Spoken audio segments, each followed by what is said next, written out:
வணக்கம் அன்பு சொந்தங்களே. பிப்ரவரி 14 காதலர் தினம் அப்படின்னு கொண்டாடிக்கிட்டு இருக்காங்க. எங்கே இருக்கு உண்மையான காதல்? அவளைக்கும் பொம்பளைக்கும் அவசரம், அதை காதல்னு சொல்லுறாங்க அனைவரும். காதல் ஒரு கண்ணாம்பூச்சி கலவரம் அப்படின்னு சூப்பரான ஒரு பாட்டு இருக்குது. அது மாதிரி நிறைய பேர் காதலிச்சு திருமணம் பண்ண சொல்லி எவ்வளோ சந்திரன் நிற்கிறாங்கன்னு நல்லா தெரியுது. 2 பிள்ளை 3 பிள்ளை பற்றிக்கிட்டு அந்த காதல் படத்தில் வர மாதிரி அந்த வேலைக்கும் இந்த வேலைக்கும் இந்த துணிக்கடையிலையும் மணிக்கடையிலையும் வேலை பார்த்துட்டு ஒரு பிள்ளையோட அவன் பார்க்க காதலிக்கிறான்னு சொல்லி பிள்ளை பார்த்துட்டு அவன் பாட்டுக்கு போயிடுறான். அதனால் எல்லாமே காதலுங்கிற பேரில் வீணாக போயிட்டீங்க எல்லாருமே. நிறைய பேர் நம்ம நிறைய பார்க்குறோம். எத்தனை பேர் பார்க்குறோம்? சின்ன சின்ன பொண்ணாக இருக்குது, துணிக்கடை பூரா வேலை பார்க்குது.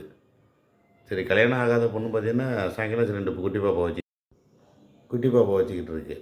கேட்டாக்கா காதலிச்சு கல்யாணம் பண்ணிச்சு, அவன் புருஷன் ஒரு விலங்காதானே இருக்கான், அப்படி இருக்கான் இப்படி இருக்கான்னு.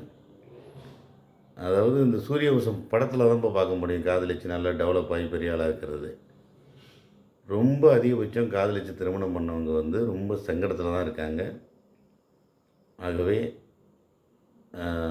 காதலிக்கிறது தப்பு இல்லை. அதெல்லாம் நல்ல காதல். இப்போ எல்லாம் நல்ல காதலாக இருக்குது. எந்த பஸ் ஸ்டாண்டுக்கும் போக முடியலை சாயங்கால நேரத்தில், காலை நேரத்தில் படுத்துகிற பாடுபடிங்கோ. அதனால்